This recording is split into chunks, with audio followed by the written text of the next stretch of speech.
그렇고 6장도 그렇고 7장도 그렇고 8장도 그렇고 내용이 워낙 많고 또 여러분들과 나눠야 될 게 많아서 한 성경 구절이나 두 개의 성경 구절을 가지고 두 번 혹은 조금 더 해야 될 만큼 분량이 많습니다. 로마서에 이렇게 많은 이야기들을 여러분들과 이렇게 함께 하는 것은 물론 지난날 여러분과 함께 로마서를 강의한 적은 있습니다만 좀 더 여러분들에게 기본이 쌓여 있는 상태라고 생각을 하고 그 위에다가 조금 더 선명하고 분명하게 여러분들에게 말씀을 전해 드리려고 이렇게 하고 있습니다. 이 5장 1절 2절 한번 다시 읽어보면서 여러분 스스로 좀 대답을 좀 해보고 한번 접근을 해보도록 하죠. 우리 같이 한번 더 읽어볼까요? 자, 시작. 그러므로 우리가 믿음으로 의롭게 되었으니 우리 주 예수 그리스도를 통하여 하나님과 화평을 갖느니라. 또 그분으로 인하여 우리가 서 있는 이 은혜 안에 믿음으로 나아가며 하나님의 영광의 소망 안에서 즐거워하느니라가 전부예요. 이게 이 말씀이 1절 2절이 로마서 1장부터 4장까지 정확한 복음을 받아들인 사람에게는 이 말이 똑같이 공감되어야 한다, 이런 이야기가 되는 것입니다. 여기에 만약에 하나라도 난 즐거워하지 않는데요, 아니면은 예수 그리스도로 인하여 의롭게 되었으니 난 아직도 의롭게 된 것 같지 않은데요, 이렇게 나오면 이제 곤란하다 이 말입니다. 그러면 여러분과 제가 가지고 있는 믿음을 맞춰봅시다. 자, 그러므로라고 한다는 것은 1장부터 4장까지 전체를 포함하고 있습니다. 자, 이 설명을 우리가 모두 다 공감하고 받아들였다면, 자, 믿음으로 의롭게 되었으니 이 말이 무슨 말이죠?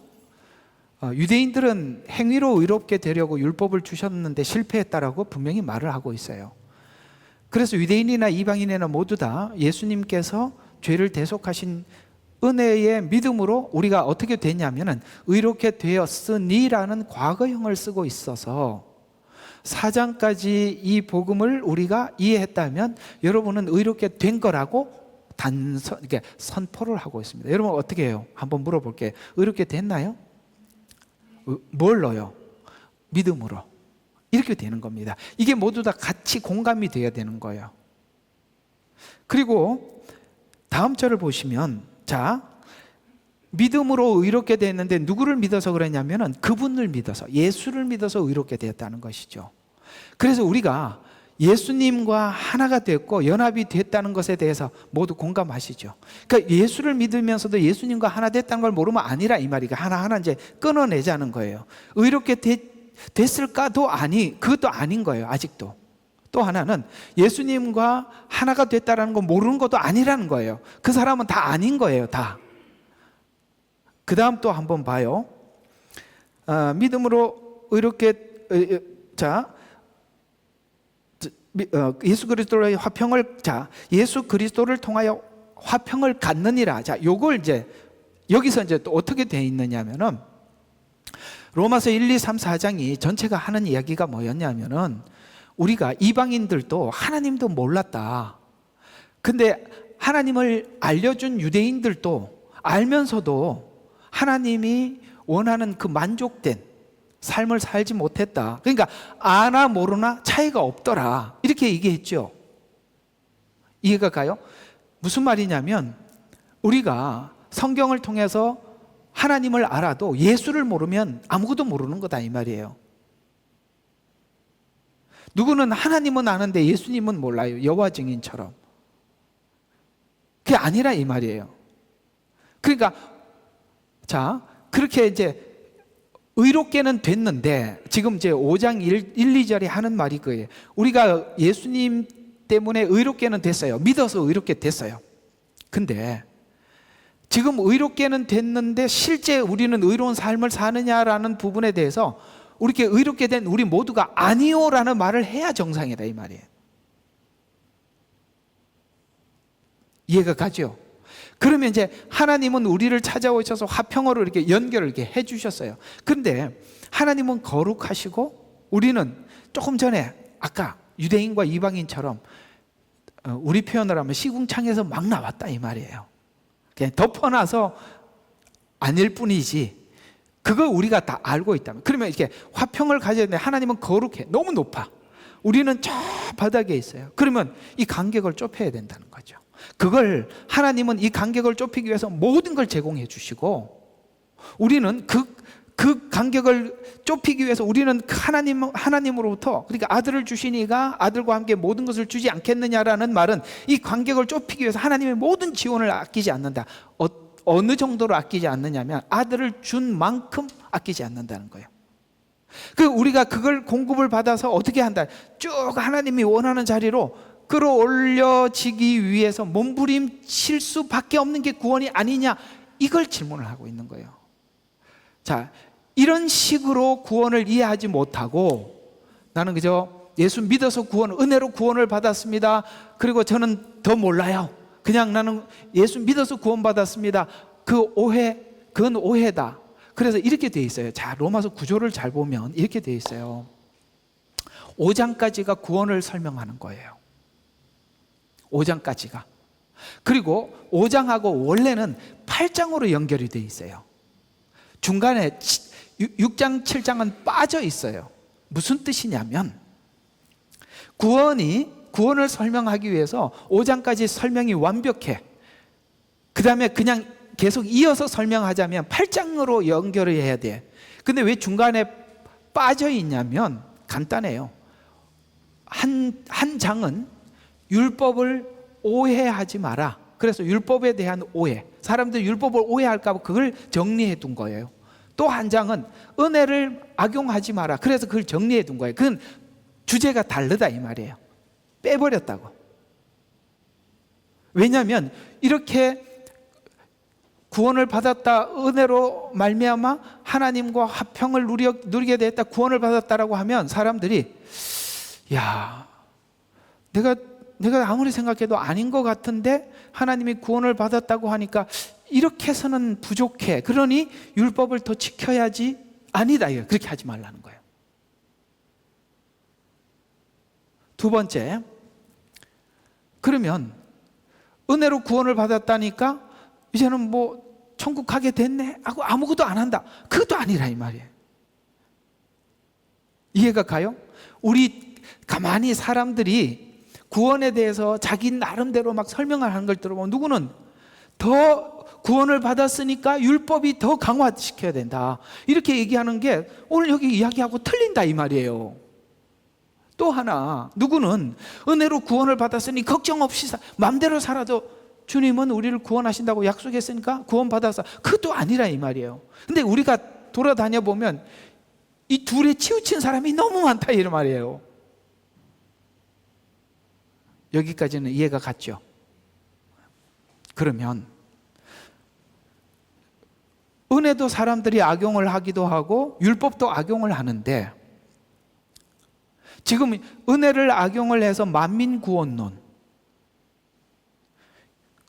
그래서 종교다원주의가 먹히는 거죠. 만민구원론, 은혜를 악용하는 거예요. 최대한 악용해 놓은 거죠. 그러면 율법을 악용하는 것은 뭐냐? 문제는 이 교회 안에 율법주의자들이에요.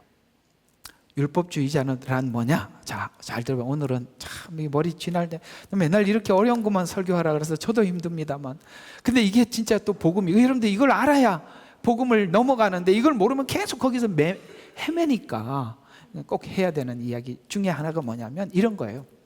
율법은, 잘 들어요, 목록이, 구약에서는 율법이 목록이었어요. 뭐 하라 하지 말라라는 목록이었다고요. 근데 신약에서 말하는 율법은 뭐예요? 우리의 죄의 근원이 죄의 발상지라고 지적을 해주는 겁니다. 그러면 예수님의 보혈은 우리의 죄의 근원, 발상지에 흘러 들어간 거죠. 양심을 바꿔놓은 거잖아요. 율법은 양심을 바꿔놓지 못해요. 그걸 지적하는 거예요. 법이란 이런 거죠. 법이란 이런 거예요. 우리가 이것은 하나님이 볼 때 죄, 이거는 하나님이 볼 때 틀렸고 이거는 맞았고라고 이렇게 목록을, 구약의 성경에서 말하는 목록을 가지고 따지기 시작하면 뭐만 하냐면은 자기를 못 봐. 왜냐하면 목록만 보다가. 이해가 가요? 그래서 이게 틀렸다, 이렇게 해야 돼, 저렇게 해야 돼라는 게 많은 분들은 문제가 많은 거예요. 이렇게 해야 돼, 저렇게 해야 돼가 아니라 이렇게 하나님의 기쁨이 되지 못하는 자기를 탓해야 되는데, 뭐가 잘됐다 잘못했다고 하면 끊임없이 경쟁, 차별, 이해가 가요? 관계 파괴, 이런 거 외에는 아무것도 없다 이 말이에요. 그게 강화가 되면 절대 자기 반성을 하지 않아. 근데 인간은 절대 율법을 지켜서 하나님이 만족할 만한 자리에 하지 못하게 돼 있거든요. 그러면 어떻게 돼? 자연스럽게 종교인이 되거나 바리새인이 되는 거예요. 예수님이 오셨을 때 이 복음을 전하기 위해서 너희들이 이 은혜가 잘못 가면 여기 있는 이 사람처럼 된다라고 바리새인들도 세워놓고 사두개인들도 세워놓고, 놀랍게도 율법이 예수님의 은혜를 죽여버리는 거예요. 종교가 예수님을 죽여버리는 거예요. 무슨 말이에요? 종교적으로 굉장히 자기가 분명하다고 생각하는 사람들에게는 예수가 없어.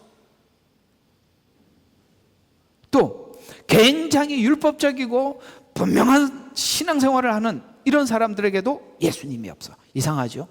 근데 이상하게 그 사람들의 믿음은 굉장히 좋아 보여.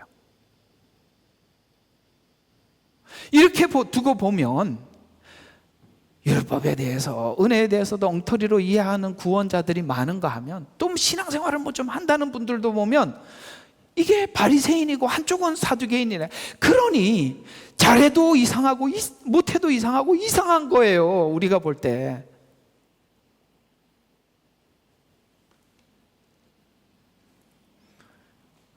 그러니 막 혼란스러워지면 사람들이 뭘 더 붙잡냐면은 바리새인들은 더 바리새인처럼 되고, 사두개인들, 왜냐하면 자기가 붙잡고 있는 종교 이거 놓치면 다 잃어버리는 것 같잖아요.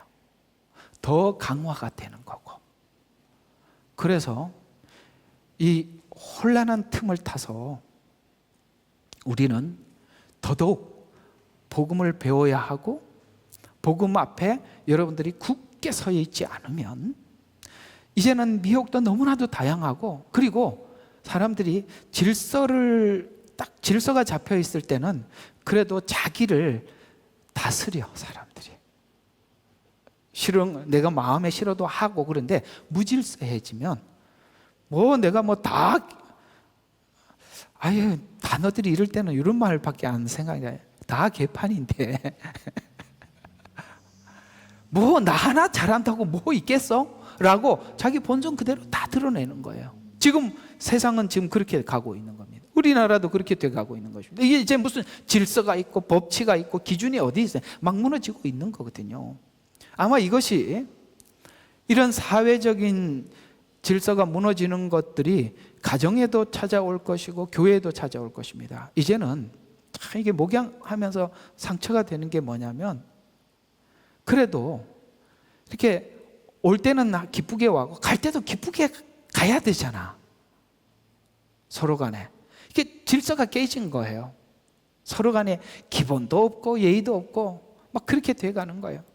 이게 나중에 이제 온라인으로 가보면 더해질 수 있는 거예요. 왜? 이게 사람들이 대면에서는 말을 하기 어려운 것들은 얼굴도 모르니까 그냥 글로 막 올릴 수도 있는 거거든요. 이게 무질서는 우리 본성을 그대로 꺼내놓게 만드는 것입니다. 이 무질서해질 때는 딱 어떤 사람만이 하나님 앞에 서느냐면, 하나님과 자신과의 관계가 똑바로 설정된 사람만이 바르게 삽니다. 사람과 사람 관계 이런 거는 그냥 다 무너지게 돼 있어요. 하나님과 관계가 바르게 설정되어 있는 사람만 바르게 살아요. 그 사람들은 하나님이 세운 종도 존중할 줄 알고, 오늘 뭐 이런 얘기가 별로 의미가 없어 보이지만 정말 중요한 거거든요. 그런 것들을 소중하게 하나님을 생각하면서 중요하게 여겨주는 거예요. 왜? 그 사람 마음속의 기준이 하나님이니까 그런 거예요. 이걸 하나님이 다루고 계시고 보고 계시는 것입니다. 서론이 좀 길어졌지만 자, 빠르게 한번 지나가 보겠습니다. 그러니까 요즘 설교하니까 1시간 20분씩 하더라고요. 이건 제 책임이 아닙니다. 제 누구 책임인지 분명히 책임을 정해드리겠습니다. 이 로마서 해달라 그래서 그런 거예요. 다른 거 하면 이렇게까지 안 해도 돼요. 근데 이 로마서는요, 이 한 편이 있어요. 편이 있다니까? 근데 이거 하다가 다음 주에 하면 다 까먹고 다시 또 해야 되잖아요. 그러니까 정리를 하고 지나가야 돼요. 그래서 혹시나 뭐 너무 오래 한다고 뭐라 그러면 로마서 해달라고 한 사람한테 뭐라 그래서 저보고 그러지 마세요. 저도 어쩔 수 없어요. 이걸 어떻게 하다가 중간에 그만둡니까? 자, 그러니 또 뭐 빨리 끝나고 뭐 하자 이런 생각은 하지 말고 지그시 앉아서 들으시기 바랍니다. 믿음으로 구원을 얻었다는 것이 여러 오해 소지가 있어서, 왜냐하면 이게 오해 소지가 많아요. 이게 정리해야 될 게, 주변 정리할 게 많거든요. 그래서 다시 한번 해보려고 합니다. 구원을 얻으면 즉각 어떤 보상이 있는가라는 질문의 답이 화평을 누리게 되었다라고 성경은 대답하고 있습니다. 그걸 이해하고 있느냐 이 말이에요. 화평을 누리게 된 걸 어떻게 이해하고 있느냐라는 겁니다. 이 화평을 누리자라는 이 말 속에는 엄청나게 많은 내 안에 있어요. 평강이 있고 소망이 있고 미래의 주님을 기다림이 있고 다 있단 말이에요. 이게 그냥 화평이라는 말이 그냥 우리가 쓰는 그냥 화평 좋아졌어 이런 정도가 아니라 수많은 게 여기 담겨 있다 이 말입니다. 자, 믿음으로 구원을 얻었다면 하나님과 화평을 누리자라는 것은 구원 얻은 신자가 하나님과 더불어 화평을 누리게 된 것인데, 자, 화평이라는 것은 기쁨도 있고 즐거움도 있는 거거든요. 왜냐하면 그 뒤에 바로 나오죠. 환난 가운데서도 즐거워하나니 이렇게 나와요. 즐거움도 있단 말이에요. 왜냐하면 이제는 두려울 것도 없고 막히는 것도 없고 모든 것이 전부 다 완전히 이렇게 확 열려버린 상태이기 때문에 꺼리낌이 없어져 버린 거죠. 그런 이야기가 되는 것이지 않습니까? 그래서 이건 이런 이야기가 되는 거예요. 화평을 누린다는 말은 예수를 믿어 기쁨이 있는 이유는 하나님과 관계가 형성되었기 때문이다라고 말하고, 그러니까 여러분들 예수님 만나서 예수님이 나를 받아주셨다라는 것 때문에 내 마음속에 찾아온 자유, 기쁨 이런 것들이 많을 겁니다. 이런 자유도 있고 이런 기쁨도 있고 이런 즐거움도 있고, 그렇죠? 그 다음에 내 자존감도 회복되고, 여러분 예수님 만나면 자존감이 회복되게 돼 있어요. 그러니까 다 이런 것들이 왜 되냐면 예수님 때문에 하나님과 화평을 누리는 순간 그게 얻어진 거예요. 왜냐하면 그분이 내 구속자를 넘어서 아버지가 됐단 말이에요. 하나님 내 아버지가 되었기 때문에 찾아오는 기쁨들이 있다는 것이죠. 그래서 화평을 가지게 된 사실이 분명하고, 성경은 지금 우리에게 하고 싶은 이야기가 그냥 이 화평을 가지게 된 사실이 분명해야 한다. 그리고 사실적인 점검을 통해서 분명히 해야 된다고 강력히 설명하고 있는 겁니다. 무슨 말이냐면 이 화평을 누리는 것을 사람들이 감정이나 체험을 가지고 자꾸 그걸 이렇게 느끼려고 그래. 이해가 가요? 그러니까 내가 이렇게 느끼면 화평이 있구나. 없으면 이거 맞나? 이렇게 점검을 들어가지. 절대 그렇게 하지 마라. 이게 지금 로마서가 강력하게 우리에게 주장하는 바입니다. 그래서 감정의 체험이 아니라 사실적인 것, 그리고 냉철한 점검과 법적이고 공식적인 입장에서 저 예수님 만나서 하나님과 하나가 됐습니다 라는 것이 공포도 할 줄 알고, 어떤 부분에 내가 이제 앞으로 이제 4가지 목록을 여러분에게 제시할 거예요. 여기서 우리가 이 부분에, 이런 부분에 내가 어떻게 생각하느냐, 이 화평을 얻은 사람들은 이렇게 생각하고 그 화평이 이루어졌다라고 믿지 않는 사람들은 다른 쪽에서 생각을 하게 되어 있거든요. 그 2개를 제가 4가지를 딱 여러분들한테 꺼내 놓을 테니까 그걸 들어보시면서 내가 지금 화평을 얻었구나 얻지 못했구나 라고 한번 체크를 해보시기 바랍니다. 그래서 공식적인 입장 분명히 해야 된다라고 말하고 있습니다. 그 공식적인 입장이란 사람들에게도 시인해야 되고 여러분 내 삶에도 그것이 드러나야 한다, 이런 이야기가 되는 것입니다. 그래서 분명히 하기 위해서 믿지 않았다면 어떻게 되었을까를 우리가 앞에 로마서 앞에 죄에 대해서 쭉 나열을 하면서 어떻게 되었을까와 대비되고 있는 상태에서 설명하고 있다. 만일 그럼 우리가 이제 이게 화평을 가졌다라는 이 화평이라는 것이 지난날 얼마나 불하고 하나님 앞에 어떤 상태였는지 아는 만큼 화평을 그 크기와 가치와 그걸 만들어내겠죠.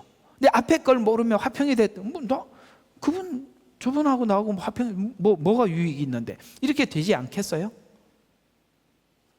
저분하고 하나님과 우리가 화평이 안 되면 절대적으로 저주고, 그분과 화평이 되면은 그 모든 저주에서 완전 돌이켜서 오늘 저녁에 계시록 22장을 하면서 또 한번 우리가 에덴에서 어떤 상태였고 우리가 지금 저번 주에 말씀드리니까 한 번 더 조금 더 점검해 드리도록 할 겁니다. 그게 22장이 그 두 개를 비교하는 거거든요.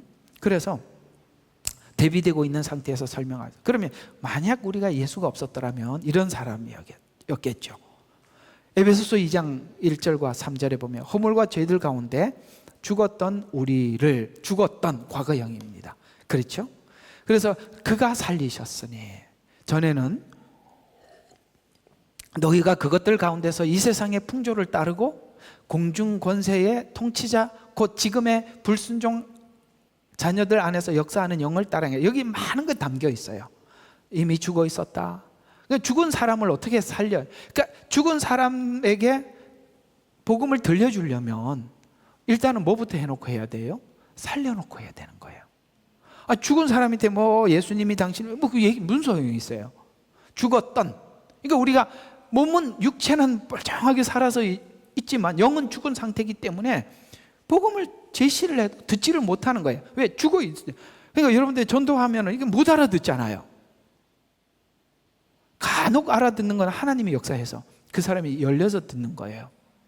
이게 못 알아듣는 게 정상이라 이 말이에요. 그래서 죽었던 우리를 그가 살려내놓고 복음을 전해줬다는 거예요. 그가 살리셨으니.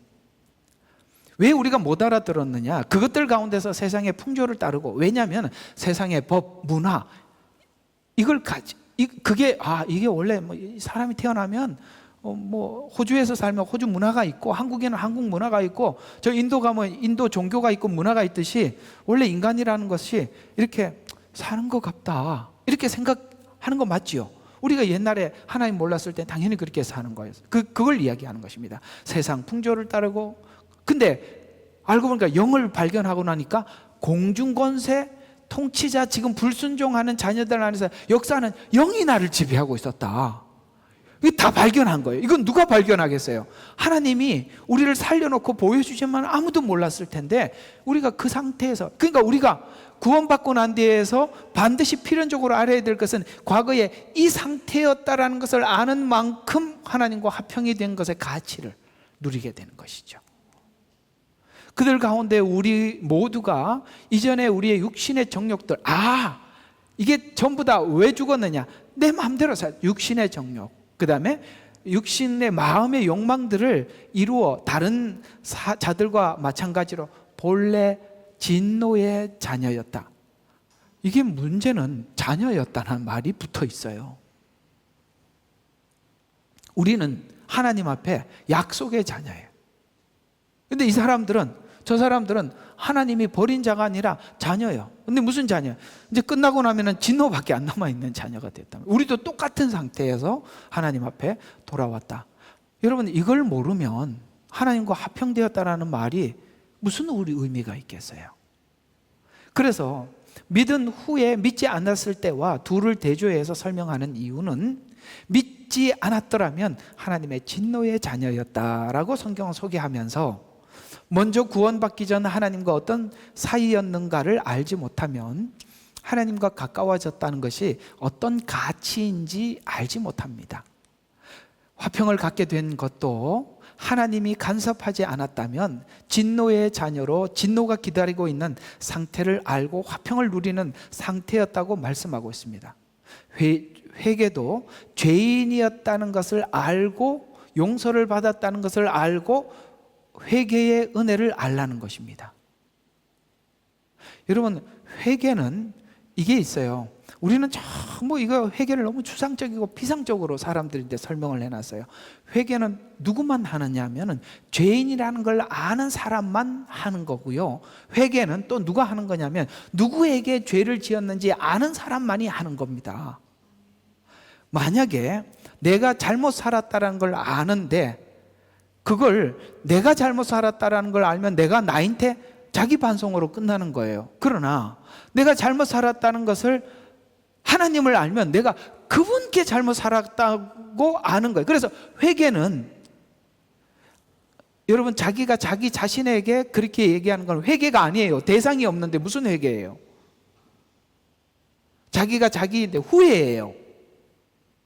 맞죠?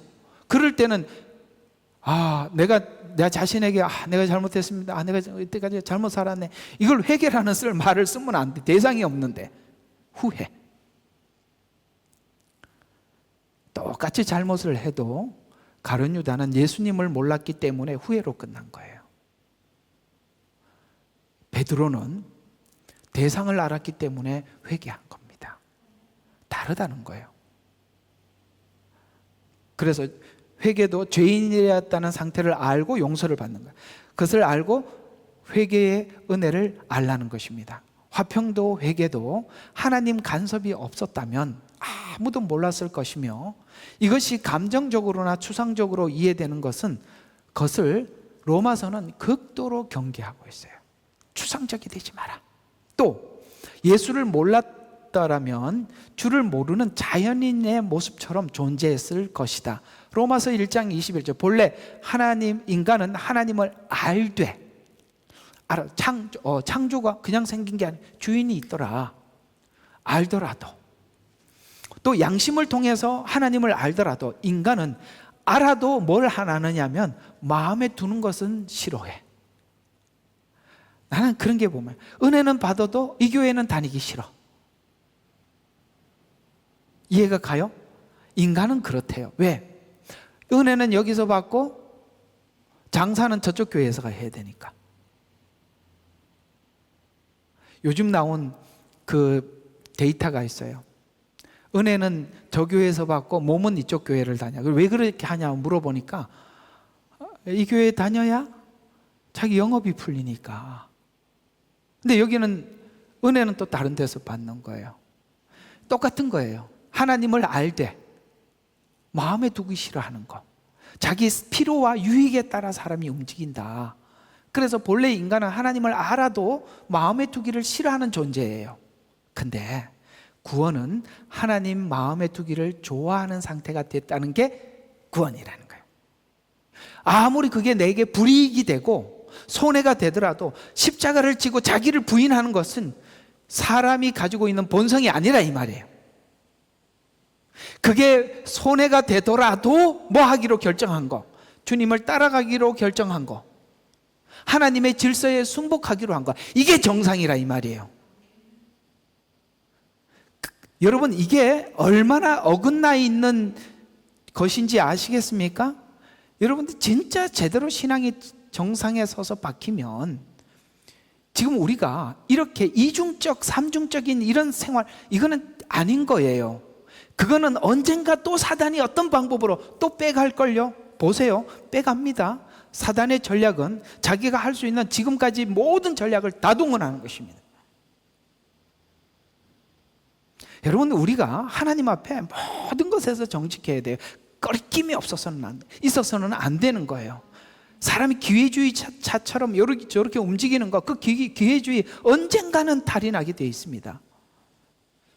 그래서 하나님 마음에 두기를 좋아했다는 것은 내가 아무리 손해가 되는 일이 발생을 하더라도 하나님이 원하면 하는 사람이 되게 됐다.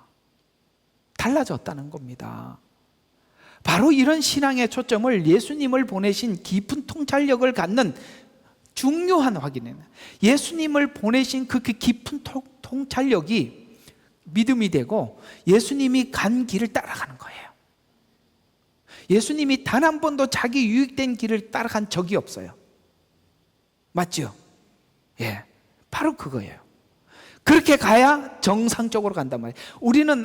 우리가 예수님 만나고 난 뒤에 우리가 가진 결심이 뭐냐면, 주님, 내 인생에 어떤 어려움이 오고 어떤 손해가 오더라도 하나님이 기뻐하면, 원하시면 내가 그렇게 살고, 하나님이 싫어한다면 지금은 내가 다 놓지 못하더라도 난 언젠가는 내가 이 일을 하나님이 기뻐하는 아들이 되고 딸이 되기를 제가 소망합니다. 우리가 다 그렇게 결심이 돼 있는 사람들이잖아요. 그래서 우리는 2중 3중 이런 플레이를 하지 않게 돼 있다 이 말이죠. 그래서 나에게 조건이나 자격이 없어서, 이제 성경이 그렇게 얘기하는 거예요. 우리는 어떤 면에서 어디를 봐도 우리가 하나님이 우리 마음을 이렇게 변화시켜 놓지 않으면 우리는 기회주의자 같아. 그렇기 때문에 예수님을 보내주셔서 그걸 우리가 감동을 받고 하나님의 은혜와 사랑을 깨달아야만이 바뀌기 때문에 하나님이 보낼 수밖에 없었다라고 얘기를 하는 거예요. 그걸 너희들은 데서 절대 찾지 마라. 우리 안에서 찾으려고 하는 순간 그 모든 것은 복음이 다른 방향으로 가게 된다. 이게 성경이 지적하고 있는 것이죠. 그럼 우리의 약점이 무엇입니까? 믿는다고 생각하는 자들이 짓는 죄가 무엇이냐면, 죄와 구원의 은혜가 무엇인지 인식되지 않는 상태에서 신앙이 강조되면, 이해가 가요? 구원이란 죄에서 돌아온 회개의 그 크기, 그 멀리 얼마나 저쪽 끝에서 이쪽까지 돌아왔는지 이 두 간격을 분명히 하지 않으면, 이게 강조되지 않는 상태에서 머리로만 딱 이해가 되기 시작하면, 그래서 이 교회라는 것이 영혼들이 주님 앞에 돌아오잖아요. 정말 많은 것이 소요될 수밖에 없어요. 그냥 머리로 그냥 사람들에게 책 갖다 놓고 펴놓고 설명, 이거는 그냥 아무것도 아니라니까요. 예, 이해가 가죠? 예, 그런 거예요. 그래서 이런 상태, 아무것도 이해가 되지 않는 상태에서 신앙이 강요되면 하나님의 전능하심과 무조건적인 은혜가 자기 욕심과 결부되게, 그래서 욕심을 채우는 것이 믿음의 목적이 돼요. 보세요, 우리 얼마나 욕심을 채우려고 그럽니까? 세상 사람들이 기독교인들을 향해서 하는 말을, 에이, 저 뭐 세상 사람들이, 복음도 모르는 사람들이 하는 말이 저 말도 안 되는 소리, 그게 아니라 말이 좀 되더라고요. 어떻게 말이 되냐? 그 사람들이 그런 이야기를 해요. 예수 믿는 사람들처럼 꼴보기 싫은 사람들이 없대요. 우리는 시장에 가서도, 요즘은 두부 콩나물 팔겠습니까만 아는 게 그밖에 없으니까 콩나물을 사도 끝까지 깎고 더 달라고 그러는 거는 기독교인들밖에 없더라는 거예요. 깍쟁이라는 거예요. 그리고 하나님 앞에 노력해서 땀을 흘려서 뭘 하려고 하는 게 아니라 달라고 기도만 하고, 우리 아들 학교 대학 입학, 우리 아들 뭐 잘 되게 해줘 막. 그리고 더 얄미운 게, 그렇게 살다 천국도 가겠대. 세상 사람들이 우리를 그렇게 이야기를 하고 있는데 아니라고 말하기가 참 곤란하지 않으세요? 어쩌면 그렇게 살면서도 깍쟁이처럼 살고 천국도 가고 사는 거 보면 남들한테 진짜 뭐 하나 안 넘어가. 참 그런 게 있어요. 세상 사람들은 서로가 트러블이 생겨도 자 그냥 술 한잔 하고 툭 치면서 잊어버려. 뭐 살다 보면 그럴 때도 있지. 이렇게 넘어가. 우리는 죽을 때까지 하나님이 저거 벌 주나 안 주나 하고 확인 사살까지 해야 돼. 언제 한번 그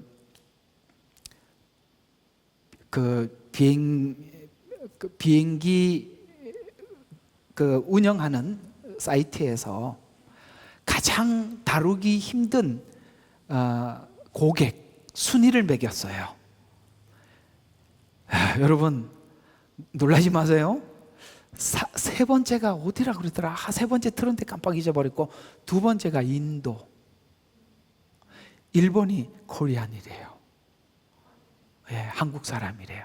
왜냐하면 가장 많이 컴플레인을 거는 게 세 번째가 어디라고 그랬는데 잊어버렸어요. 근데 두 번째가 인도 사람인데 일본이 넘버원이 코리안인데, 왜냐고, 그러니까 컴플레인은 똑같이 건데 이쪽도 그렇고 인도 사람도 걸고 한국 사람. 근데 인도 사람은 컴플레인 걸고 끝이지, 확인 사살은 내가 그때 그 사람 어떻게 됐는지 전화까지 걸어갖고 확인까지 하는 게 한국 사람이래. 와, 놀랐어요. 우리 한국 사람들 이 저력 대단하지 않아요? 확인 사살까지 너무하다는 거야. 예를 들어서 뭐 자기 좀 불편하게 했다고 그 써서 제출을 하고 나중에는 확인해서 내가 그거 했는데 어떻게 처리했는지 들려달라는 거예요.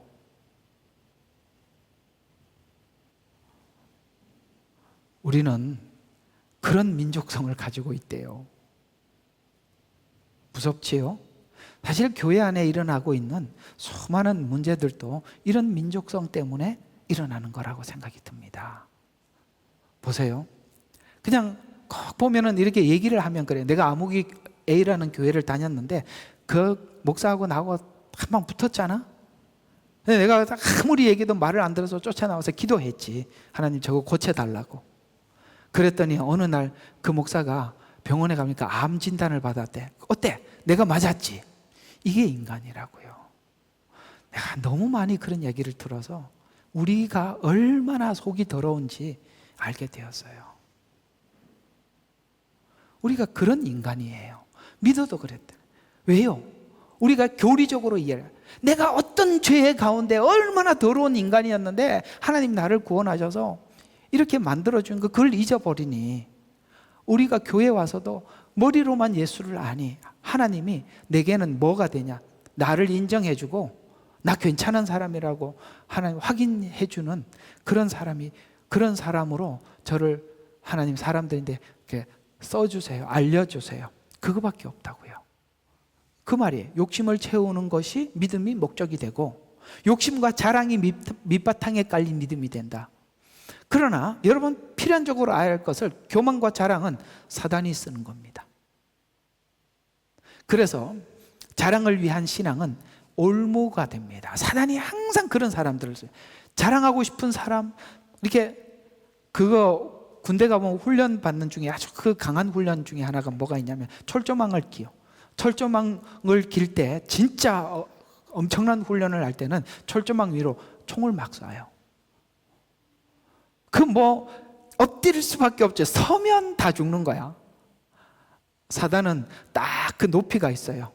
자랑하고 싶어하는 사람, 교만한 사람들 쫙 휘두르면 그 올라서면 전부 다 맞는 거야. 이해가 갑니까? 자랑과 교만, 자기 얼굴을 드러내고 싶어하고 이러면은 교회는 계속 문제가 생기는 거예요. 교회는 하나님만 이렇게 하면 안 돼. 하나님만 안 보이니까 목사가 최고야. 그 밑에서 그냥 모두 다 순종하고 따르고 그냥 그렇게 가면 돼요.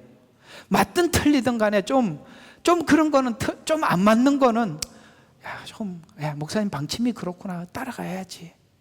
그냥 이렇게만 좀 생각해 주면 얼마나 좋아. 나 여기서 목회하면서 너무 그런 사람들 많이 만나서 아주 싫어, 정말요. 목사님 앞으로 제가 하는 말 잘 들으세요. 이렇게 해야 이 주생명 선교교회가 섭니다.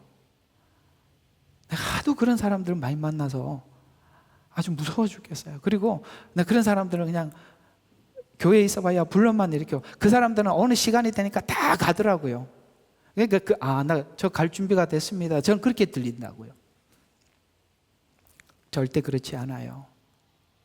아셨습니까? 세상은 어떻게 변하더라도 우리는 말씀이라는 이 질서 안에서 하나님이 운행하고 계시는 거예요. 자랑하지 마시고 욕심을 가지지 마시기 바랍니다. 그러면 그냥 사단의 이용거리가 되는 것입니다. 잘못된 성도들이 하나님께 욕심을 부리고 사람들에게 자랑하는 이유는 죄와 은혜 사이에서 얻은 구원의 가치를 모르기 때문에, 내가 어떤 죄인이라는 걸, 어디서 빠져나왔다는 걸 알면 그렇게 할 수가 없는데, 그걸 모르고 교회를 다니니까 교회가 하나의 세상의 또 다른 질서가 되더라는 거예요.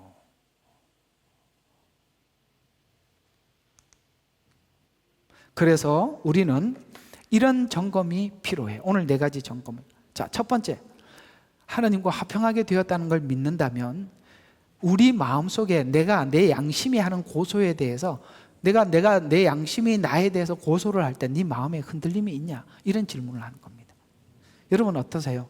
내가 내 양심에 이렇게, 야, 네 같은 게 어떻게 구원받아, 네가 어떻게 하나님 자녀냐, 뭐 그렇게 양심이 막 나한테 얘기를 할 때, 그렇네? 이렇게 생각한다면 여러분들이 잘못 이해하고 있는 거예요. 양심이 그렇게 호소를 하더라도 이해가 가요? 그래, 그렇기 때문에 예수님이 오셨다, 그렇기 때문에 나에게는 예수님이 필요하다. 그러면 여러분들이 복음을 제대로 아는 건데, 양심이 한마디 해야 되면, 에이, 그렇지 뭐, 나 같은 게 어떻게 교회를 다녀, 이렇게 하면 이건 복음을 모르는 거다 이 말이에요. 그 양심이 그렇게 했으면 제가 어떻게 지금까지 설교를 했겠어요? 제일 힘든 게요, 토요일 날 그리고 주일 날 아침에 오면서 이렇게 뭐, 여러분 인간이요, 그런 얼마나 괴로운지 아십니까? 야, 내가 과연, 이런 생각이 누군들 안 들겠어요? 사단은 자꾸 자기 양심을 통해서 우리를 그렇게 하고 있더라는 것이죠. 그래서 남이 평가하는 것 말고 내가 나를 평가하는 것에서 양심적인 판단을 내리는가, 그래 맞다 라고 인정을 하고, 그렇기 때문에 예수님이 필요하다, 이렇게 하면 정상이에요. 맞는 거예요. 자, 그래서 내가 나를 양심적인 판단을 내렸을 때 나타나는 모자람과 실수에 대해서 신앙이 흔들리는가, 만약에 흔들린다면 예수를 통해 구원을 얻었다는 것이 이해가 부족. 왜냐하면 내가 나를 통해서 구원을 받아야 된다고 생각하기 때문에 흔들리는 거예요. 우리가 구원이 예수님 통해서 구원을 받았다는 걸 알면 안 흔들리게 되어 있다는 거예요. 괜찮지요? 아이고, 자유하시기를 바랍니다. 그리고 그 주님이 우리에게 하는 질책에 대해서 뼛속 깊이 받아들이는 것이죠. 그래서 성경은 성도가 스스로 구원에 대해서 판단하려 하면 구원에 대하여 자신할 수 없다는 것을 잘 압니다. 그래서 구원의 근거를 나에게서 찾지 못하도록 하기 위해서 예수를 보냈다라고 말을 하고 있는 거예요. 성경이 묻는 구원의 질문은 너가 너 자신의 평가에 대해서 못난 것이 보일지라도 하나님께서 너에게 베푸신 구원 사역을 방해하지 못한다, 너의 연약함 때문에 예수가 필요할 뿐이다 라고 하나님은 우리에게 양심의 자유를 주신 거예요. 2번째 질문입니다. 양심 말고 마귀가 우리에게 송사하는데 네 마음이 흔들리는가라고 묻는 겁니다. 그게 뭐죠? 너 이러고도 구원 받을 수 있어? 중에 뭐가 있냐면 네가 옛날에 어떤 놈이었는데 라는 이런 이야기들이에요. 그게 마귀의 송사거든요. 그렇죠? 만약에 그 송사가 있었더라면 베드로가 어떻게 사도행전에서 그걸 할 수 있겠어요? 이상하지요? 옛날에 그랬던 베드로가 지금은 뭐 이상한 사람이 돼 있어요. 뭐 자신만만해. 마귀가 야, 너 부인하고 도망갔었잖아, 이렇게 계속 이야기를 하면, 근데 베드로는 전혀 개의치 않아. 왜요? 이 복음을 정확하게 알고 있는 것입니다.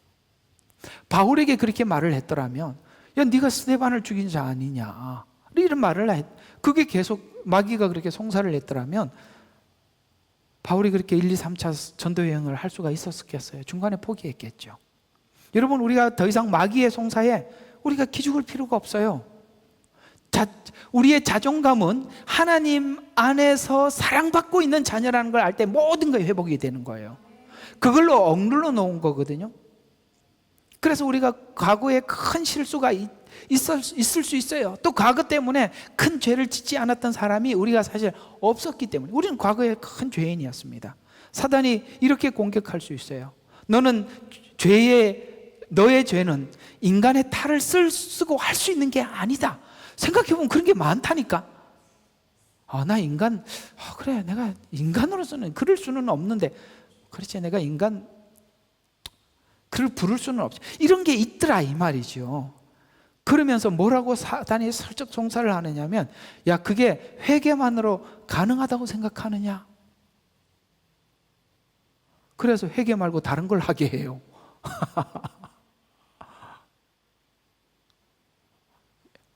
이해가 가죠? 교묘하죠? 예. 그래서 성경이 말씀하고 싶어하는 구원은 우리가 회개를 해서 구원을 받았다라고 이해하지 말라니까. 그것도 조건이 된다 이 말이에요.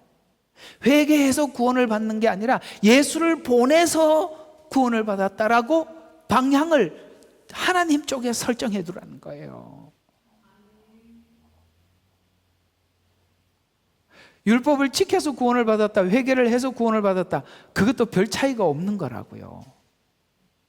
이렇게 사람들에게 올무를 탁 쳐놓고 뭐라고 딱 질문을 하냐면, 죽을 때 죄를 짓고 죽고, 죄를 짓고 죽으면 회개할 기회가 없었는데 천국 갈 수 있냐, 이렇게 묻는다니까. 욕이 나와요. 욕은 할 수는 없고. 얼마나 그런 질문 많이 받아봤어요. 너 회개하지 않고 죽었는데 어떻게 천국 가겠냐? 얼마나 교묘해요. 그게 전부 다 구원을 누구 쪽에서 생각해요? 자기 쪽에서 생각해요. 회개 다 했기 때문에. 그러니까 천주교 같은 게 생기는 거예요. 천주교 가서 모아놨다가 1년에 한 번씩, 자, 고해성사 하러 왔습니다. 뭡니까? 이렇게 내가 내 죄를, 나는 그게 무서워. 지가 뭔데? 신부래. 지가 뭔데? 하나님 아버지야? 그래서 그러니까 죄를 고백하면 지가 죄를 사하노라. 야, 정말 하나님의 마음도 좋으셔. 그런 인간을 아직도 그냥 놔둬. 지가 뭔데? 에? 또 들은 사람이 귀로 들었잖아요. 사해 준다고. 얼마나 자유로워. 이 복음을 모르니까 그러는 거예요. 그래서 성경은 이야기하는 거예요. 회개해서 구원을 얻었다는 것보다 예수를 보내서 구원을 얻었다라고 말씀하고 있어요. 이게 바로 로마서에서 구원을 설명하고 있는 논리예요. 회개는 예수께서 오셔서 화목제물이 되어 주셨기 때문에 구원이, 회개해서가 얻은 게 아니라 예수님이 오셨기 때문에가 근거예요. 예수님이 오신 이유는 하나님은 우리와 화목하기로 하나님이 작정하셨기 때문에 오신 거예요. 우리가 그래서 구하지도 않고 요구하지도 않았었어요. 그래서 구원을 회개했다, 믿었다 쪽으로 가지 말고, 회개는 내가 얼마나 큰 죄인인가, 죄가 얼마나 큰 것인가를 인식하고 큰 죄를 용서받았다는 것을 확인시켜 초심으로 자신을 돌리기 위한 은혜를 성찰하는 것으로 봐야 하는 것이, 이해가 갑니까? 그래서 우리가 항상 아셔야 돼요. 내가 과거에 20년 전에 예수님 만나서 구원을 받아서 20년을 신앙생활을 하고 살았더라도, 잘 들어요, 20년 된 이 자리에서 나를 보면 큰일 나는 거예요. 사람들이 왜 변질이 되냐면 20년 전에 만났던 그 자리.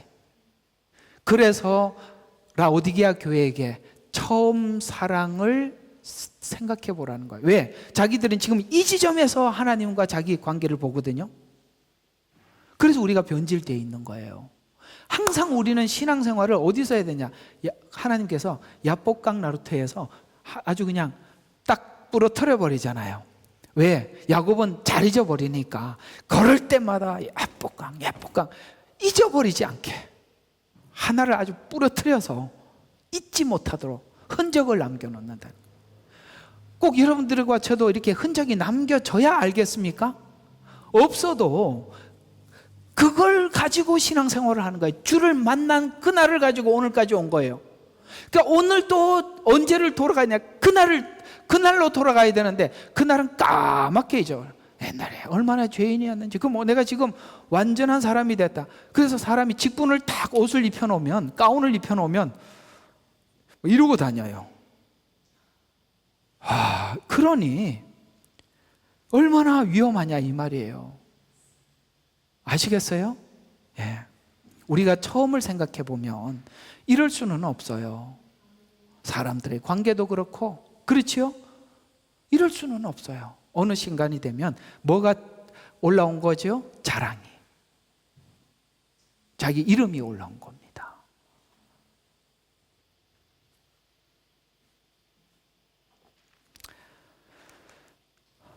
그렇지 않고 회개가 구원한다고 믿으면 과거의 죄에 대해서 자유하지 못하고 미래에 지을 죄에 대해서도 불안합니다. 회개를 못하고 죽으면 어쩌나. 그러니까 미리 주님, 지금부터 혹시 1년 후에 죽을지 모르니까 1년 후까지 신부인데 가서 고백하면 신부가 그것도 해줄라나? 회개가 구원한 것이 아니라 예수님이 구원하셨다. 하나님이 용서하기로 작정하였기 때문에 그게 가능했다. 그래서 우리를 불렀고 이렇게 했다. 이걸 잊지 마라. 이런 이야기가 되는 것입니다.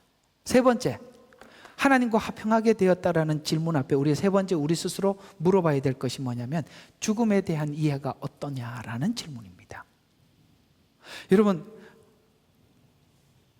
나이가 들어가는 것이 떡국을 2그릇 먹어야죠. 이해가 가요? 우리가 나이가 들어간다는 것이 슬픈 일이 아니라 나이가 들어간다는 것은 주님과 만날 날이 가까워오는 거예요. 전 솔직히 그래요. 저도 이제 60인데 하나님께서 너 30대로 되돌려줄, 저 싫어요. 진짜. 충분해요. 싫어. 왜냐하면 저희들의 구원의 소망은 주님 만나는 날인데 어쨌거나 오늘까지 왔고 열심히 주님을 위해서 살아왔고 군대 제대 얼마 안 남았는데 무슨 훈련소로 또 돌아가. 싫어. 우리는 대기대에서 제대할 날을 기다리고 있는데 죽음에 대한 이해가 어떤가라고 묻습니다. 갑자기 죽어 현재의 죄를 회개하지 않아도 천국 갈 수 있다고 믿는가라는 질문이고, 또 죽음이 어떤 모습으로 너에게 인식되느냐, 이것이 주님과의 만남에 대한 기대냐, 공포냐, 기쁨이냐, 이렇게 묻는 것입니다. 여러분은 어때요? 주님 만나는 게 공포입니까? 기쁨입니까? 우리는 하나님과 화평하게 됐고 그분을 의지해서 살았고 그분을 만날 날을 기대하고 살았어요. 그러니 죽음이 우리에게 무엇이냐라고 질문을 하는 것입니다. 죽음의 두려움이 없는가? 근데 그래서 이 7년을 딱 설명을 해보면 살려고 7년을 헤매는 사람들이 있어요. 글쎄, 나는 이 복음이 도대체 그 사람에게는 뭔지 다시 한번 묻고 싶어요. 살려고 7년, 이건 참 아이러니한 거예요. 그지요? 예. 하나님 각자 부르심에 따라 하나님이 이렇게 데리고 갈 수도 있고 저렇게 데리고 갈 수도 있고, 그러니 나는 거기에 주님의 뜻에 맡기겠습니다. 이렇게 준비해야 되는 거 아닌가요? 그래서 죽음에 대한 두려움은 없는가라는 질문에 죽음에 대한 인식이 구원의 확증을 주는 중요한 확인이 될 수 있어요. 본래 구원받은 성도는 죽음이 새로운 시작이라고 믿고 있어요. 그렇죠? 우리는 영원의 시작이에요. 지금은 우리가 언젠가는 죽을 수밖에 없는 인생을 살아가고 있어요. 그러나 죽음 이후는 영원히 기다리고 있어요. 그 확신이 없는 사람들은 죽음 자체가 두려움이겠죠. 죽음에 대한 두렵다면 새로운 시작에 대한 확신이 없기 때문에 두려운 것이죠. 네 번째로 하나님과 화평하게 되었다라는 이해를 하는 것에 대해서 주님은 이렇게 질문을 하십니다. 믿고 나서 큰 죄를 짓고 있다면 그래도 천국 가는 문제는 어떤가라고 질문을 하고 있습니다. 이 부분에 대해 어떻게 정리하고 있느냐면 우리와 화평하게 된 관계를 끊을 자가 없다라고 성경은 대답해 주고 있어요. 쉽게 말해서 내가 좀 그렇게 살더라도 하나님의 의지가 어떠냐가 중요하거든요. 그러니까 하나님의 의지가 변함이 없다는 걸 알기 때문에 돌아오는 거예요. 둘째 아들 이야기가 그 얘기예요. 내가 이렇게 아버지와 연을 끊고 온 거잖아요. 상속을 받았다는 것은 아버지가 죽은 분으로 취급하겠다는 거예요. 상속은 죽어야 받는 거니까. 그런데 와서 다 탕진을 했습니다. 그런데 돌아갈 마음을 가지고 있는 것은 아버지가 받아준다라는 확신이 있었기 때문에 그가 돌아갈 생각을 한 거죠.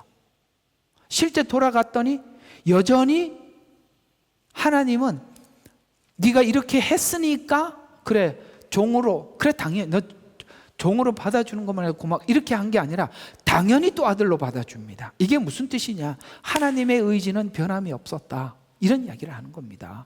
또 다른 관점에서 중요한 은혜가 되지요. 우리가 마음이 둘째 아들 같더라도 아버지가 변함이 없어서 아들로 여전히 받아주었는데 도리어 이 아들은 잔치를 벌려주네.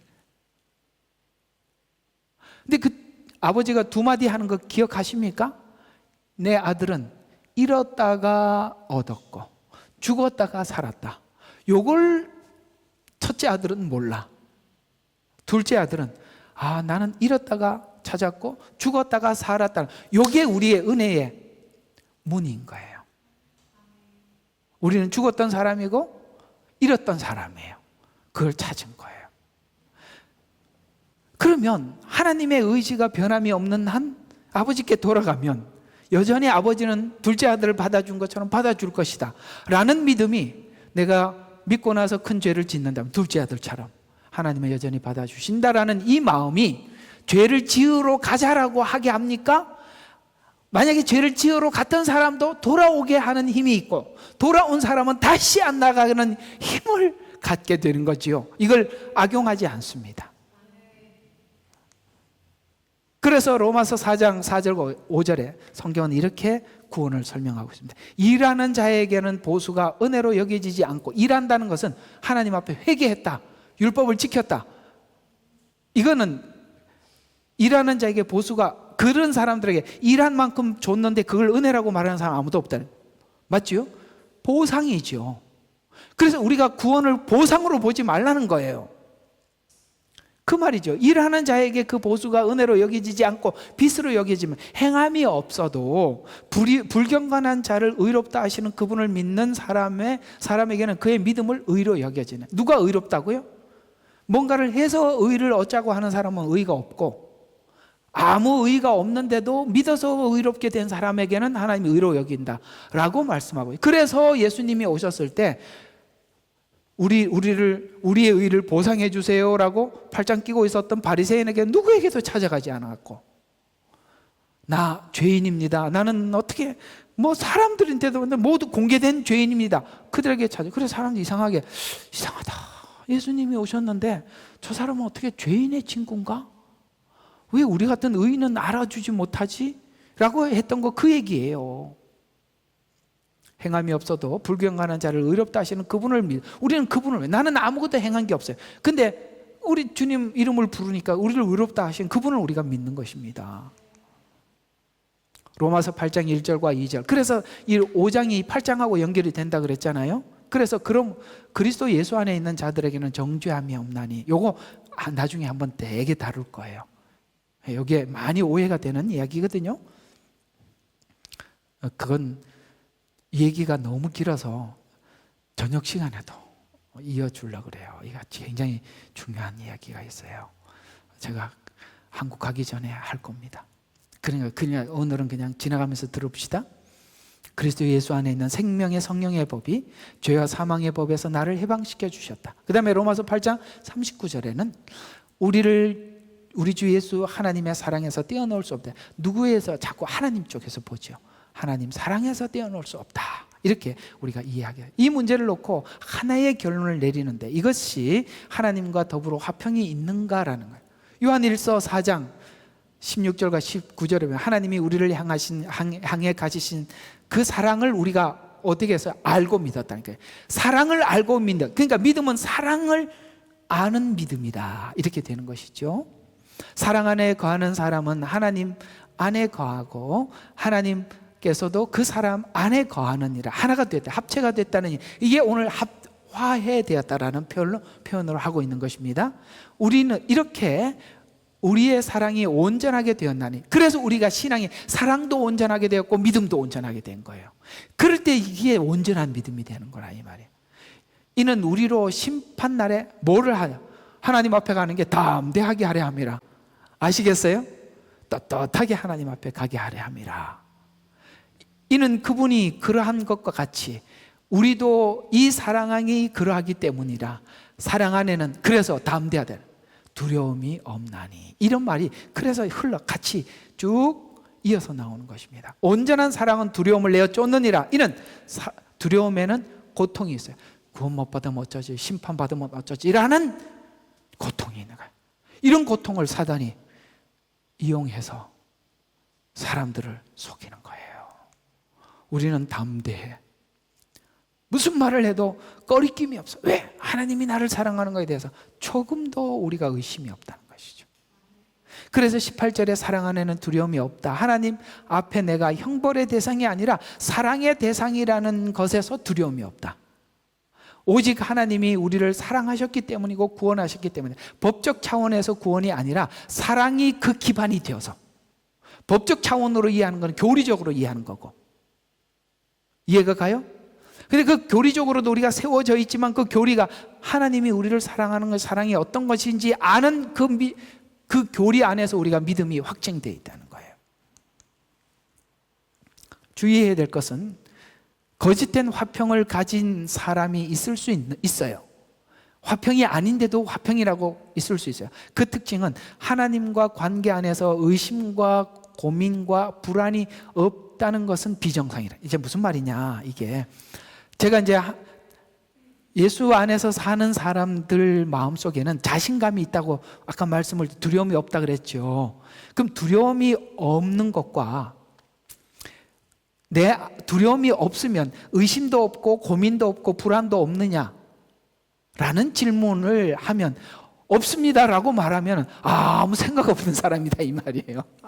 되게 어렵게 생각하지 마세요. 왜 우리가 의심이 있고 고민이 있고 불안이 있느냐면, 내가 하나님 앞에 한 게 없는데 너무 온 게 크니까 내가 믿고 또 의지하면, 그러니까 하나님의 은혜로 있을 데 없는 자 왜 구속하는지 난 알 수 없네, 이 말이 나와야 정상이 돼. 알아 괜찮아, 이렇게 아니라 이 말. 이해가 가죠? 무슨 말인지. 예, 이게 이제 오해하지 말라 이 말이에요. 우리는 은혜가 너무 커서 은혜를 의심할 만큼 크더라, 그 얘기입니다. 고민이 많아요. 왜? 해결해야 될 게 너무 많아. 그런 쪽에서 그지 근본적인, 야 이거 하나님 앞에 가서 지옥 가면 어쩌지, 이게 아니라 해결하지 못한 죄에 대해서 고민이 있다. 이해가 가죠? 그 얘기입니다. 그래서 성경이 말하는 참 평안은, 그는 의심하고 고민하고 불안하고 조심해요. 이 부분이 속는 제목인데, 여기에 의심은 불신의 의심이 아니에요. 불신의 의심이 아니에요. 실감나지 않는 의심. 조심해야 돼요, 이 부분을. 그래서 나는 기뻐요, 항상 기뻐요, 늘 행복해요. 정신이 나간 사람이 그렇게 하는 거지. 정신 이상자예요. 맨정신을 가지고 있으면 내 죄의 크기와 하나님의 은혜 크기가 너무나도 이게 대조가 돼서 하고 놀랄 수밖에 없는 거죠. 그게 찬송가에 녹아져 있다는 거예요. 죄를 씻을 수 있는 방법이 없는데 씻어졌다는 것에 대한 크기로 의심에 대한 불안이 있기 마련이에요. 너무 크잖아요. 그래서 너무 큰 은혜로 내가 이해할 수 없는 불가능한 은혜가 주어진 것으로 인해 불안과 의심과 조심함이 있는 것이 평안이 없는 증거가 아니라 놀라움에 대한 반응이라는 거예요. 그 은혜에 대한 놀라움의 반응. 그래서 우리가 늘 하나님이 기뻐하는, 어떻게 하면 고민하고, 하나님이 이걸 기뻐하실까 저걸 기뻐하실까 늘 하나님을 생각해요. 그게 있다 이 말이에요. 지금 이 꼴로도 하나님 앞에 갈 수 있다는 말인가는 불안이 있고, 죄를 다시 짓는다는 것이 말이 된다는 말인가 하는 마음의 조심함이 있습니다. 그러나 신자는 하나님께서 나를 사랑하시는 사랑에 두려움이 없어. 이거는 담대하다. 사랑에 대해서는 담대하다. 자신감이 있는데 내가 나에 대해서는 늘 하나님 앞에 부족함을 느낀다. 이런 이야기가 되는 것입니다. 평화는 의심과 불안 때문에 믿을까 말까라는 것이 아니라 성경이 그렇다면 그렇게 믿는 것이에요. 그래서 믿는데 하나님 주신 은혜가 너무 커서 나 같은 죄인 살리신 주 은혜 놀라와, 정리할 수 없는 은혜일 뿐이다. 이게 정리가 안 되니까 놀라와 이렇게 하고 끝이 난다라는 이야기가 성경이 말하는 구원의 참된 이야기라는 것입니다. 결론입니다. 뭔지 모를 때는 불안함이 없어요. 애들이 미래를 모르고 아무것도 모르니까 그냥 아무것도 모르는 거예요. 우리가 처음에 예수 믿었을 때 이런 즐거움이 있었을 까 아무것도 모르니까 그냥 막연하게 좋아. 뭐가 좋은지는 몰라. 근데 알면 알수록 어떻게 되냐면은 이게 막 둘이 막, 야, 이거 맞나? 이런 생각이 들고 이렇게 견주어지더라. 그래서 뭔지 모를 때는 불안이 없고, 뭔지 알 때는 불안한 것은 당연하듯이, 우리가 지금 뭔가 불안해져 가는 것은 성숙해 가는 과정 속에 있다는 증거라는 것이죠. 어린아이가 볼 때는 보는 것과 어른을 비교해 볼 때 어른은 알기 때문에 불안하는 거예요. 애들은 모르니까. 그래서 이게 교회가 그게 어려워요. 애들을 어떻게 빨리 키우냐.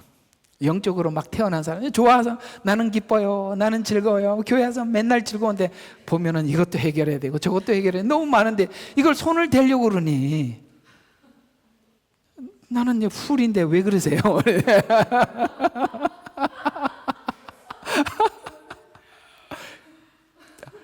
이 웃는 사람들은 다 해본 사람이에요. 지금 약간 이렇게 성숙해서 이해가 가는 거예요. 그죠? 그렇게 속을 썩인 거지. 그죠? 그렇게 이걸 우리 살아가는 거야. 이 말 이게 다 공감 가시죠? 예, 그 얘기예요. 인간이 누구나 죄가 무엇인지 알 때만이 정상적인 신앙이 돼요. 그래서 이걸 알아야 돼요. 그리고 우리가 은혜를 받으면 은혜만 생각을 해. 근데 하나님이 바라는 것은 네가 얼마나 죄인이었었는지를 기억하라는 거야. 그러니까 여기서 우리가 이걸 놓쳐버리는 순간 우리가 막 나가는 거예요. 둘째 아들이 왜 붙들려 있을 수 있었는가? 왜 하나님께서 모든 사람들에게 공개적으로 잔치를 했느냐면, 아버지의 기쁨도 있지만 이제 모든 사람들에게 공포함으로써 이놈이 어떤 놈이었는지 다 기억하라. 알았죠? 그래서 엄한 짓 하면 동네 사람들이 와서 뭐라 그럴까요? 너 어떤 놈이 네가 아버지냐? 이걸 하나님 공개해 놓은 거야. 그래서 여러분들이 간증을 할 때 나는 하나님이 이렇게 나를 사랑해 주셨어요 간증보다는 성숙하려면 나 이런 죄인이었습니다 라는 것을 알고 살아야 해요. 그럴 때 여러분들의 모든 교만과 자랑이 정리가 되는 거예요. 그래서 인간이 누구인가, 죄가 무엇인가 알 때만이 정상적인 신앙이 되고 정당한 믿음을 가지고 믿지만 믿어지지 않는다. 이건 이제 설명을 했으니까. 왜냐하면 내가 하나님의 자녀 된 것이 신비하고 놀랍기만 하기 때문입니다. 그래서 우리 모두가 이런 고백을 하죠. 나 같은 죄인 살리신 주 은혜 놀라와. 잃었던 생명 찾았고 광명을 얻었다. 여러분 이 간증을 잘 보세요. 광명을 얻었다, 나 같은 죄인, 이렇게 되지 않고 나 같은 죄인 살리신이 앞에 있고 그 다음에 뭐죠? 주 은혜 놀라와가 뒤따라오는 거예요. 근데 우리는 이걸 나 같은 죄인 살리시는 어디 가고 없고 뭐가 있어요? 주 은혜 놀라워만 있어. 잃었던 생명을 찾았고는 어디 가고 없고 광명만 찾아. 요것만 간증을 해. 저요, 이게 여기에 사단이 어떻게 스며들어오는지 아십니까? 저 옛날에 그렇게 살더라도 하나님이 나를 얼마나 괜찮게 여겼으면 찾아와서 나 이렇게 구원했는지. 나 이런 사람이야. 원래 예수 안 믿을 때도 이렇게 사랑받는 사람인데 원래 괜찮았다고. 원래 안 괜찮은 사람은 안 찾아가. 근데 괜찮으니까 찾아왔으니 더 괜찮아졌으니 이런 게 있다 이 말이에요. 얼마나 무서운 거예요. 하나님이 앞에 로마서가 왜 앞에 죄를 먼저 기록했냐. 이거 잊지 말고 은혜를 알으라는 거예요. 정리가 되셨죠? 예. 그런 여러분이 되시기를 주의 이름으로 축원합니다. 기도하겠습니다. 하나님, 로마서를 통해서 우리가 잃어버릴 것 같은 것들을 다시 한번 차근차근 정리를 해봅니다. 아직도 자존감이 낮아 있다면 하나님 앞에 얼마나 사랑받고 있는지를 모르기 때문에 그럴 것입니다. 그런 자들은 하나님의 사랑을 듬뿍 받고 있다는 걸 잊지 말게 해주십시오. 누군가가 교만하여 있고 누군가가 사람에게 자랑하고 싶은 마음의 충동이 느껴진다면 얼마나 큰 죄인인지 잊어버렸기 때문입니다. 우리는 이 둘 다 가지고 있어야 되는데 어떤 사람은 너무나도 죄 쪽에 무게를 두다 보니 율법주의자가 되기도 하고, 누구는 너무나도 은혜에 초점을 주다 보니 은혜를 잘못 사용해서 방종하는 사람으로 흘러갈 수 있습니다. 우리는 항상 하나님께서 첫사랑을 기억하라고 말씀하신 것처럼 내가 지난날 어떤 죄 가운데 살다가 하나님 앞에 돌아왔는지 이 경계 지점을 절대 잊어버리지 말게 해주셔서 우리 자신을 잘 지켜나갈 수 있도록 도와주세요. 예수님 이름으로 기도합니다. 아멘.